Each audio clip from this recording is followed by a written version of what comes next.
എല്ലാവർക്കും നമസ്കാരം. ഐപ്ലസിന്റെ പുതിയൊരു വിവേക്യു സെക്ഷനിലേക്ക് സ്വാഗതം.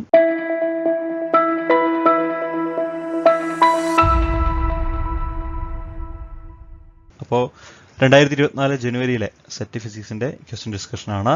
നമുക്ക് ചോദ്യത്തിലേക്ക് പോകാം. നമുക്ക് അടുത്ത ചോദ്യത്തിലേക്ക് പോവാം. 81ാമത്തെ ചോദ്യമാണ്. Which of the following is not a Maxwell equation? താഴെ തന്നിരിക്കുന്ന മാക്സ്വെൽ ഇക്വേഷൻ അല്ലാത്തത് ഏത് എന്നുള്ളതാണ് ചോദ്യം. അപ്പോൾ നമുക്കിതെങ്ങനെ ചെയ്യാൻ പറ്റും? നമ്മൾ ഷോർട്ട് ഫോം പറഞ്ഞിട്ടുണ്ട് ഈ മാക്സ്വെൽസ് ഫോർമുല പഠിക്കാൻ വേണ്ടിയിട്ട്. എന്തായിരുന്നു ഷോർട്ട് ഫോം പറഞ്ഞത്? ഓർക്കുന്നുണ്ടോ? ഇങ്ങനെ എഴുതുക: SP SV TP TV എന്ന് എഴുതി വയ്ക്കുക. ഇനി എന്ത് ചെയ്യുക? ഇത് ഓപ്പോസിറ്റ് എഴുതുക. അതിൽ ഇപ്പോൾ നമ്മൾ ഇടത്തുനിന്ന് വലത്തുനിന്ന് ഇടത്തോട്ട് എഴുതുക. VT, അതുപോലെ PT, VS, PS. ഇതൊരു ഓർഡറിൽ പഠിച്ചാൽ മതി. SP SV TP TV തിരിച്ചെഴുതുക. എന്നിട്ട് ഇത് നടുക്കുന്ന ഇങ്ങനെ ക്രോസ് ലൈൻസ് വരയ്ക്കുക. ഇങ്ങനെ ആദ്യത്തേത് ഇത് do S by do V. ആദ്യത്തെ രണ്ടെണ്ണം കണ്ടോ? ഇത് രണ്ടെണ്ണം ഇങ്ങനെ do S by do V, do S divide by do V is equal to do P divide by do T എന്നെഴുതുക. ഓക്കെ, അപ്പോൾ ഈ do S divide by do V at constant T, ഇതായിരിക്കണം കോൺസ്റ്റന്റ്, അങ്ങനെ എഴുതുക. ഇനി do P by do T at constant, ഇതായിരിക്കും constant V. അടുത്തത് do S by do P സമം do V by do T എന്നെഴുതുക. ഓക്കെ, അപ്പോൾ ഇവിടെ റൈറ്റിൽ പി, ഇവിടെ ടി. അടുത്തത് ഡോ ടി, അടുത്ത ഇതാണ് കണ്ടോ? ഇത് ഇടേണ്ട do T by do V സമം അടുത്തത് do P by do S, do P by do S. Okay, അപ്പോൾ ഇത് രണ്ടെണ്ണം വെച്ച് ഡെറിവേറ്റീവ് എടുക്കുമ്പോൾ ഇവനായിരിക്കും കോൺസ്റ്റന്റ്. അപ്പോൾ ആദ്യത്തെ എടുക്കുമ്പോൾ താഴെ എസ്. ഇനി ഇവ രണ്ടുപേരും ഡെറിവേറ്റീവ് എടുക്കുമ്പോൾ വി ആയിരിക്കണം കോൺസ്റ്റന്റ്. അപ്പോൾ ഇവിടെ V. Last one do T by do P സമം do V by do S എന്നാണ് എഴുതുന്നത്. ഇവിടെ പി എന്ന് എഴുതുക, ഇവിടെ എസ് എന്ന് എഴുതുക. ഓക്കെ, പരിപാടി കഴിഞ്ഞു. ഇനി ഈ രണ്ടെണ്ണം, നടുക്കത്തെ രണ്ടെണ്ണം, ഇത് ഫസ്റ്റ് വണ്ണ്, ഇത് സെക്കൻഡ് വണ്ണ്, ഇത് തേർഡ് വണ്ണ്, ഇത് ഫോർത്ത് വണ്ണ്. ഈ സെക്കൻഡും തേർഡിനും നെഗറ്റീവ് സൈൻ കൊടുക്കുക. ഓക്കെ, നെഗറ്റീവ് സൈൻ ഏതെങ്കിലും ഒരു വശത്ത് കൊടുത്താൽ മതി. വലത് വശത്ത് കൊടുക്കണമെങ്കിൽ വലത് വശത്ത് കൊടുക്കാം, ഇടത് വശത്ത് കൊടുക്കണമെങ്കിൽ ഇടത് വശത്ത് കൊടുക്കാം. അപ്പോൾ നമുക്ക് എനിക്കൊന്ന് വലത് വശത്ത് കൊടുക്കുന്നതായിരിക്കും നല്ലത്. അപ്പോൾ ഇവിടെ മൈനസ് ഇട്ട് കൊടുക്കാം. ഓക്കെ ഓക്കെ അപ്പോൾ ഇതിൽ നോട്ട് മാക്സ്വെൽ ഇക്വേഷൻ ആണ് do T by do V. Do T by do V is equal to എന്താണ്? Do P by do S. അത് കറക്റ്റാണ്, ഇത് കറക്റ്റാണത്. ഓക്കെ, തെറ്റായിട്ടുള്ള ചോദിച്ചിരിക്കുന്നത്, ഇത് കറക്റ്റാണ്. രണ്ടാമത്തെ നോക്കിക്കോളൂ, do P by do T, do P by do T, do P by do T, do P by do T is equal to do S by do V. Minus വരണം. Do P by do T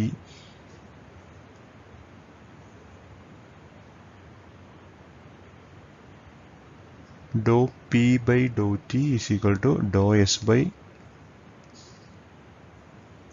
ഈ ഓപ്ഷൻ്റെ അകത്ത് ഇവിടെ minus ഇല്ല കേട്ടോ, ഇത് plus ആണേ. അത് നോക്കിക്കോണം നിങ്ങൾ, അതാണ് ഞാൻ ഓർക്കുന്നത്. അതല്ല ഉത്തരം വരേണ്ടത്.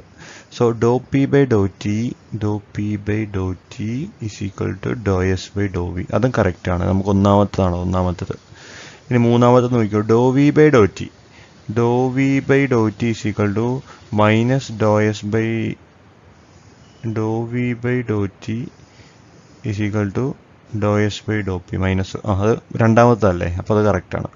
Last one do T by do P, do T by do P is equal to do V by do S. ഇവിടെ ഒരു മൈനസ് വന്നിട്ടുണ്ട്, മൈനസ് വരണ്ട ശരിക്കും. അപ്പോൾ ഇതാണ് തെറ്റായിട്ടുള്ള സ്റ്റേറ്റ്മെൻറ്റ്. അതായത് നമ്മുടെ ആൻസർ എന്ന് പറയുന്നത് ഇതാണ് കണ്ടോ.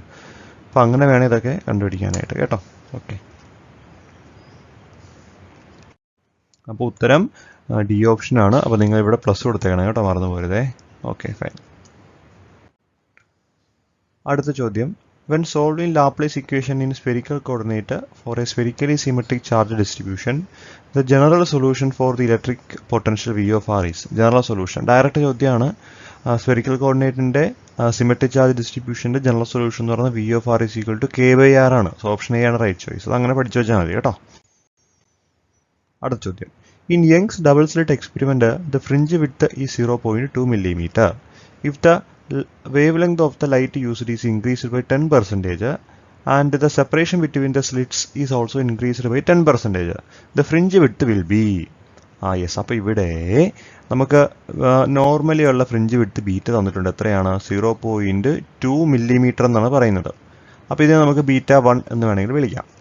ഓക്കെ, നമ്മളോട് പറഞ്ഞിരിക്കുന്നത് എങ്ങനെയാണ്? D2 നമ്മൾ ഈ ഫ്രിഞ്ചിൻ്റെ വിഡ്ത്ത് കൂട്ടി എത്രയാക്കി? 10% കൂട്ടി. അപ്പോൾ നമുക്ക് 1.1% എന്ന് വേണമെങ്കിൽ എഴുതാമല്ലോ, കുഴപ്പമൊന്നുമില്ലല്ലോ. അല്ലെങ്കിൽ 1.1 ഓഫ് D1 എന്ന് എഴുതാം. ഇങ്ങനെ എഴുതാം, 1.1 D1 എന്ന് വേണമെങ്കിൽ എഴുതിക്കോളൂ, കുഴപ്പമൊന്നുമില്ല. ഇനി അത് D1. ഇനി അടുത്ത എന്താണ്? വേവ് ലെങ്ത് ഇൻക്രീസ് ചെയ്തു. അപ്പോൾ λ2 എന്ന് പറഞ്ഞു കഴിഞ്ഞാൽ 1.1% ഓഫ് എന്താണ്? λ1 ആണ്. That is equal to 1.1 of λ1. ഒന്നുമില്ല പിള്ളേരെ, നമുക്ക് 2 സ്ലിറ്റുകൾ ഉണ്ടായിരുന്നു, ഇവിടെ ഒരു സ്ക്രീൻ ഉണ്ടായിരുന്നു, ഇവിടെ ഒരു സോഴ്സ് ഉണ്ടായിരുന്നു. ലൈറ്റ് ഇങ്ങനെ വന്ന് വീണിട്ട് ഇതിങ്ങനെ കമ്പൈൻഡ് ചെയ്ത് നമുക്ക് ബീറ്റ 1 കിട്ടി. ഈ ഫ്രിഞ്ച് വിഡ്ത്ത് എന്ന് പറഞ്ഞു കഴിഞ്ഞാൽ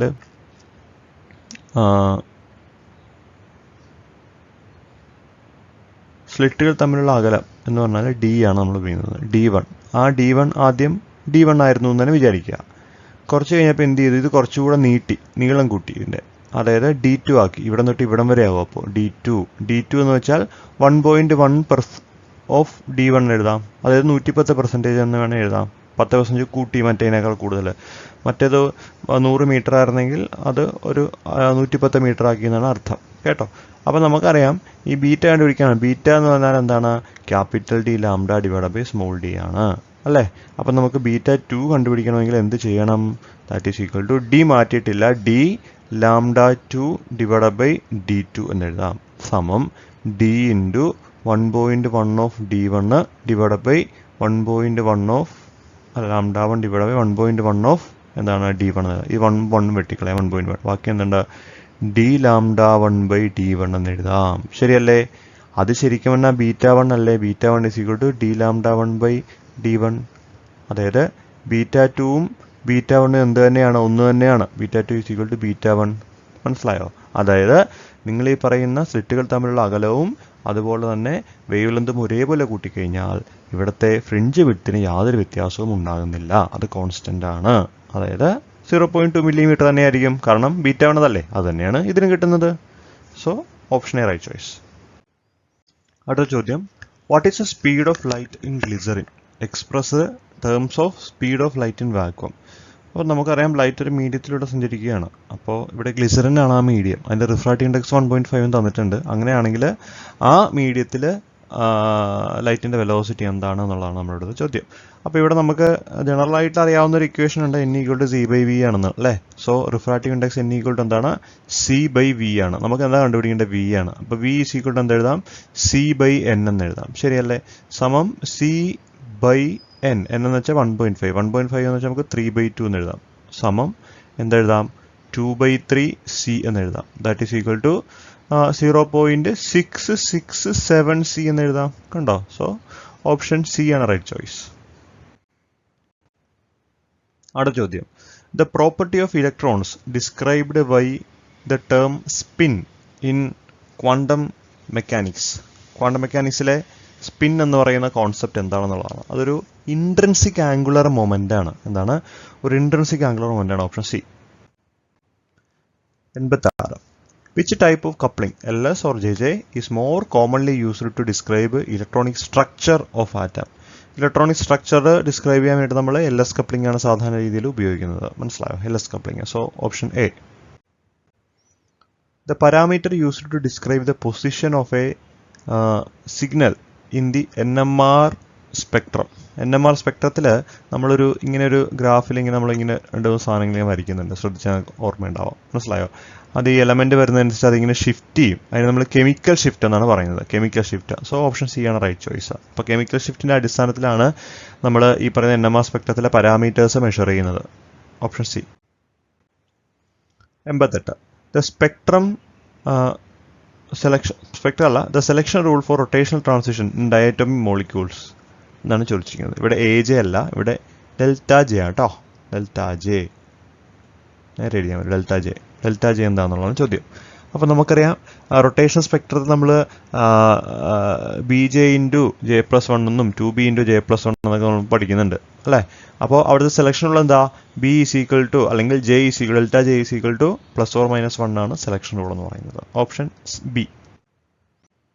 ചോദ്യം, the Zeeman effect is used to study and characterize which of the following properties of atom or molecules are: electrical charge, mass, chemical reactivity, spin and magnetic moment. അറിയാം Zeeman effect എന്ന് പറയുന്നത് spin and magnetic മൊമെന്റുമായിട്ട് relate ചെയ്യുകയാണ്. കാരണം മറ്റുള്ള കാര്യങ്ങളെ ഒന്നും ഇതിലോട്ട് connect ചെയ്യാനേ പറ്റില്ല നമുക്ക്. അപ്പോൾ ഒഴിവാക്കാവുന്ന ആരൊക്കെയുണ്ടെന്ന് നോക്കി കഴിഞ്ഞാൽ എയും ബിയും സിയും ഒഴിവാക്കാൻ പറ്റും. സോ ഓപ്ഷൻ ഡി ആണ് right choice. Parity is a property that describe the dash: charge of particle, mass of particle, spatial symmetry of nuclear state, spin of the particle. ഏതാണ് spatial symmetry of nuclear state ആണ്. ഇതൊക്കെ direct ചോദ്യമാണ്. 90 C ആണ് option. 91. According to liquid drop model which type of nuclear tends to more stable? Liquid drop model അനുസരിച്ചിട്ട് ഏത് ഇതാണ് ഏറ്റവും കൂടുതൽ സ്റ്റേബിൾ ന്യൂക്ലിയസ് ആണ് സ്റ്റേബിൾ എന്ന് പറയുന്നത്? അതായത് ഹയർ ബൈൻഡിങ് എനർജി പെർ ന്യൂക്ലിയനുള്ള ആളുകളാണ് മോർ സ്റ്റേബിൾ ആയിട്ട് നമുക്ക് പറയാനായിട്ട് സാധിക്കുക. Option C. 92. The exchange of which particle mediate the strong nuclear force responsible for the nucleon potential? ഏതാണ്? മെസോണുകളാണ്. നമ്മൾക്കറിയാം ഈ ന്യൂക്ലിയസിലെ കണങ്ങൾ അല്ലെങ്കിൽ ന്യൂക്ലിയസുകൾ തമ്മിൽ പരസ്പരം ഒരു മാസ് എക്സ്ചേഞ്ച് ചെയ്യുന്നുണ്ട്. അവയെ നമ്മൾ പറയുന്ന പേരെന്താണ്? മെസോണുകൾ എന്നാണ്. സോ മെസോണുകളാണ്. The exchange of which particle mediate the strong nuclear force response for the nucleon potential എന്ന് വെച്ചാൽ അത് മെസോൺസ് ആണ്. Option D. 93. The Higgs boson is associated with which fundamental property of physical property? ഏത് physical property ആയിട്ടാണ് നമ്മൾ Higgs ബോസോണിനെ connect ചെയ്തത്? Mass ആണ്. കാരണം ദൈവ കണം എന്നൊക്കെ നമ്മൾ പറയാറില്ലേ, അത് മാസ് ആണ്. Mass. So option A. Which of the following is an example of strange baryon consisting of 3 quark with at least 1 strange quark? അപ്പോൾ ഇങ്ങനൊരു ചോദ്യം വരുമ്പോൾ നിങ്ങൾ അതിൻ്റെ സ്ട്രക്ചർ പൂർണ്ണമായിട്ടും വരയ്ക്കാനായിട്ട് പഠിച്ചിട്ടുണ്ടാവണം. എന്താണ് ആ സ്ട്രക്ചർ പൂർണ്ണമായിട്ട് നിങ്ങൾ വരച്ചിട്ടുണ്ടാവണം. അപ്പോൾ നമ്മൾ മെസോണൊക്ലിറ്റ്, ബാരിയോൺ ഡീകപ്ലക്റ്റ് അങ്ങനെ നമ്മൾ ക്ലാസ്സിൽ പറഞ്ഞിട്ടുണ്ട് ന്യൂക്ലിയർ ഫിസിക്സിൽ. അപ്പോൾ ആ ക്ലാസ് ഒന്ന് പോയി കാണണം നിങ്ങളിത് കിട്ടുന്നില്ലെങ്കിൽ. അപ്പോൾ അതിൻ്റെ അകത്ത് ചോദിച്ചിരിക്കുന്ന ചോദ്യം ഇതാണ്: 3 ക്വാർക്കുകൾ കൊണ്ട് നിർമ്മിച്ചിരിക്കുന്ന പാർട്ടിക്കിൾ ഏതാണ്? പക്ഷേ ആ 3 ക്വാർക്കിൻ്റെ അകത്ത് മിനിമം എന്തുണ്ടാവണം? ഒരു സ്ട്രേഞ്ച് ക്വാർക്ക് ഉണ്ടാവുകയും വേണം. അതേതാണ്? അത് ലാംഡ പാർട്ടിക്കിളാണ് അല്ലേ? അതേതാണ്? ലാംഡ പാർട്ടിക്കിളാണ് ആ പറയുന്നത്. സോ ഓപ്ഷൻ ഡി ആണ്. ഓപ്ഷൻ സി ആണ് right choice. 95. The semi-empirical mass formula predicts that the binding energy per nucleon is highest for nuclei with even number of protons and neutrons. Option A ആണ് കേട്ടോ. Which of the following lattice has the highest void fraction? Already എല്ലാം വന്നിട്ടുണ്ട്. ആ എല്ലാം അവിടെ ഇല്ല കേട്ടോ. Which of the following lattice has the highest void fraction? Primitive ക്യൂബിക്കിനാണല്ലോ നമ്മൾ ചെറിയ +1 +2 ക്ലാസ്സുകളിൽ പഠിക്കുന്ന കാര്യമാണത്. Okay. 97. What is Debye frequency? എന്താണ് ഡി ബൈ ഫ്രീക്വൻസി എന്നാണ്? The highest frequency of phonon in a crystal. നമുക്കറിയാം ക്രിസ്റ്റലിൻ്റെ അകത്ത് ഫോണോൺ എന്ന് പറയുന്ന ഒരു കോൺസെപ്റ്റ് നമ്മൾ പറയുന്നുണ്ട്. ആ ഫോണോണുകൾക്കുള്ള, ഫോട്ടോൺ അല്ല പ്രത്യേകം മനസ്സിലാക്കുക, ഫോണോൺ ആണ്. ആ ഫോണോണുകൾക്കുള്ള പരമാവധി ഫ്രീക്വൻസിയാണ് നമ്മൾ എന്ത് പറയുന്നത്? അതിൻ്റെ ഡി ബൈ ഫ്രീക്വൻസി എന്ന് പറയുന്നത് തീറ്റ ഡി എന്ന് നമുക്ക് എഴുതാം കോമൺ ആയിട്ട്. തീറ്റ ഡി സമം h⁻ω/k എന്നാണ് എഴുതുന്നത്. എന്താണ്? h⁻ω/k എന്നാണ് നമ്മൾ സാധാരണ നിലയ്ക്ക് അതിന് എഴുതുന്നത്. h⁻ω/k എന്ന് എഴുതാം. സോ ഓപ്ഷൻ ബി ആണ് റൈറ്റ് ചോയ്സ് കേട്ടോ. Which type of phase transition in solid typically exhibit hysteresis? Hysteresis കാണിക്കുന്ന ഏതാണെന്നുള്ള ഫസ്റ്റ് ഓർഡർ ആണ്. First order phase transition hysteresis കാണിക്കുന്നത്. Option A. അടുത്തത്, which of the following is a characteristics features of type 1 superconductors? നമുക്കറിയാം നമ്മൾ 2 type super കണ്ടക്ടേഴ്സാണ് പഠിക്കുന്നത്. Type 1 super കണ്ടക്ടേഴ്സും ഉണ്ട്, ടൈപ്പ് 2 സൂപ്പർ കണ്ടക്ടേഴ്സും ഉണ്ട്. ഇതിൽ പെർഫെക്റ്റ് ഡയാമാഗ്നറ്റിസം ബിലോ TC, അതായത് ക്രിട്ടിക്കൽ ടെമ്പറേച്ചറിന് താഴെ പെർഫെക്റ്റ് ഡയാമാഗ്നറ്റിസം കാണിക്കുന്നതാണ് ടൈപ്പ് 1 സൂപ്പർ കണ്ടക്ടേഴ്സ് എന്ന് പറയുന്നത്. ഓപ്ഷൻ ബി ആണ് റൈറ്റ് ചോയ്സ്. 100ാമത്തെ ചോദ്യം, the type of defect which is responsible for coloration in some gemstones? ജെംസ്റ്റോൺസുകൾ കളറേഷൻ തരുന്നത് ഫ്രെങ്കൽ ഡിഫക്റ്റ് ആണ്. Option C. Thank U.